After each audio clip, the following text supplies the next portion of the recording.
La lettre de Paul aux Colossiens. Elle a été écrite lors d'un des nombreux séjours en détention de l'apôtre Paul pour avoir annoncé Jésus comme étant le Seigneur ressuscité.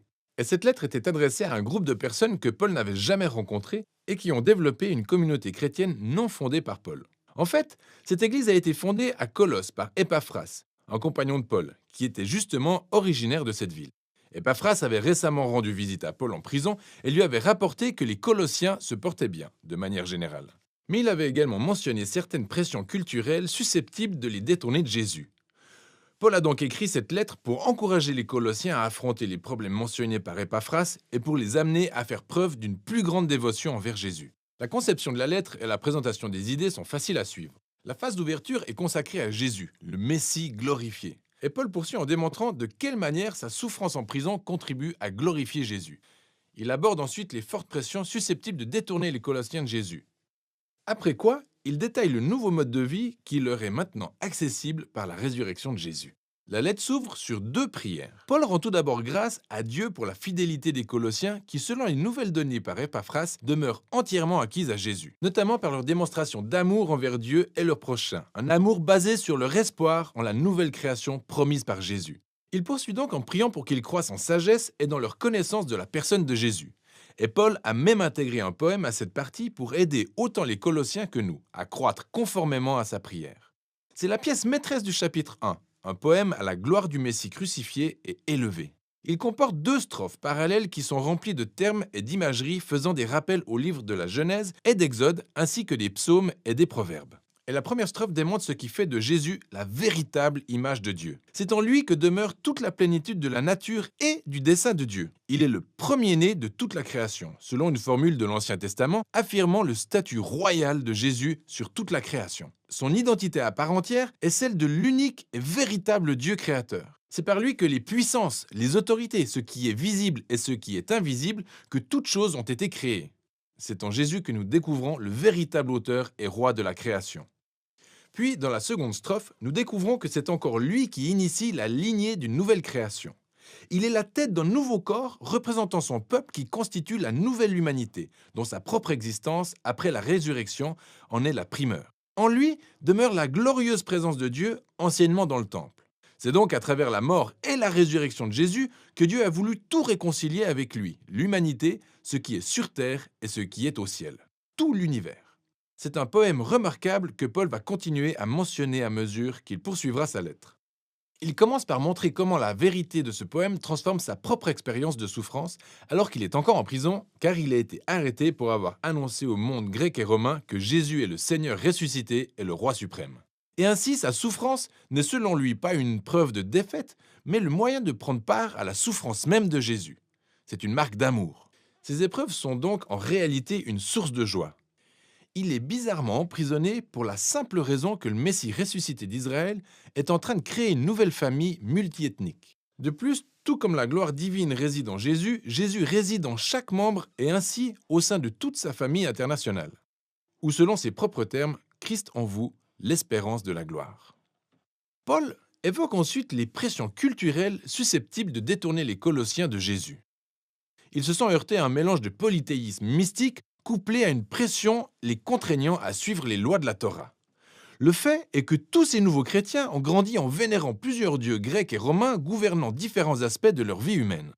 Et la plupart ont simplement intégré Jésus comme une divinité supplémentaire à adorer. Ils subissaient aussi une forte pression de la communauté judéo-chrétienne qui poussait ces non-juifs à soi-disant respecter les engagements envers le Messie et suivant toutes les lois de la Torah.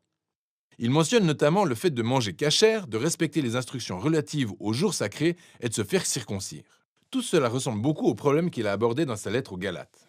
Car selon Paul, le fait de céder à l'une ou l'autre de ces tentations reviendrait à se compromettre. Ça démontre qu'on n'a pas réussi à saisir qui Jésus est réellement et ce qu'il a accompli pour chacun. Les Colossiens vivaient encore dans la peur des forces occultes, ces éléments du monde, comme les appelait Paul.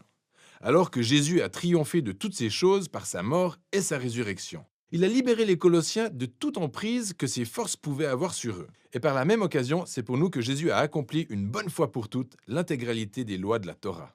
D'autant plus qu'elle n'avait pas la capacité de transformer l'égoïsme du cœur humain. Ainsi, les effets de ce que Jésus a accompli par sa vie, sa mort et sa résurrection n'omettent aucun aspect. Il n'est donc pas nécessaire d'y rajouter une quelconque pratique des lois, car Jésus est la parfaite incarnation du but visé par toutes les lois de la Torah.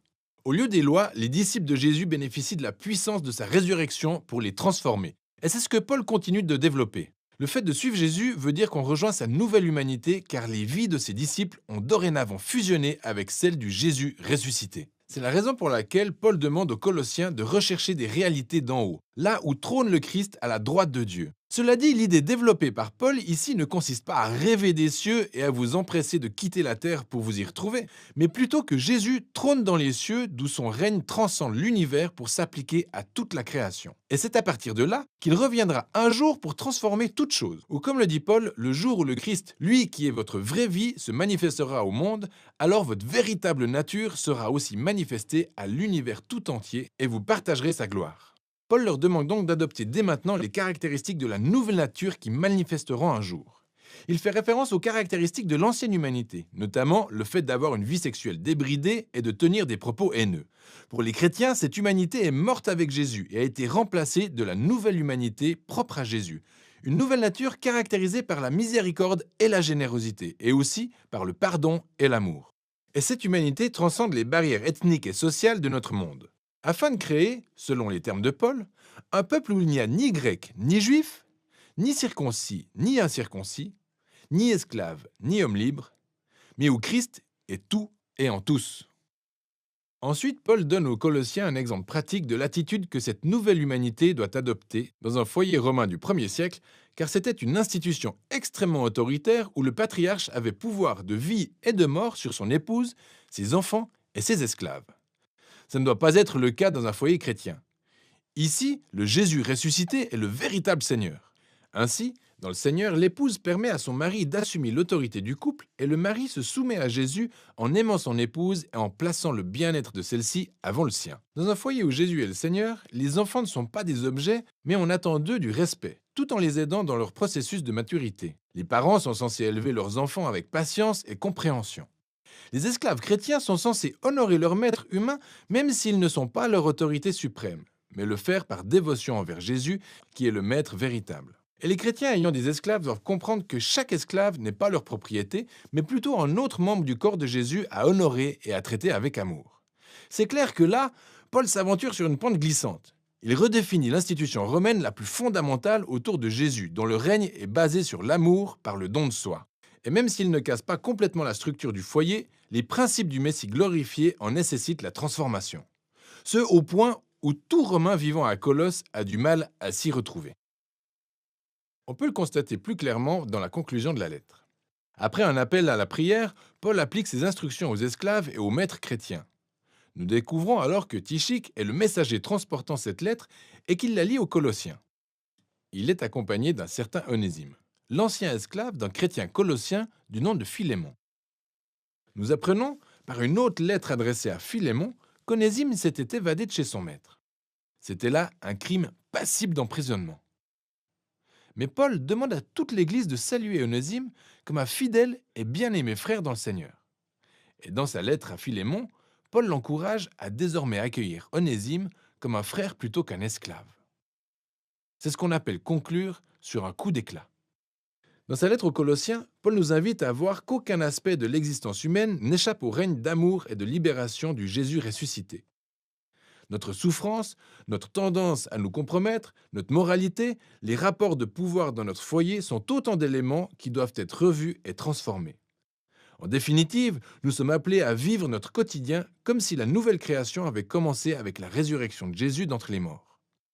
Voilà ce dont il est question dans la lettre aux Colossiens.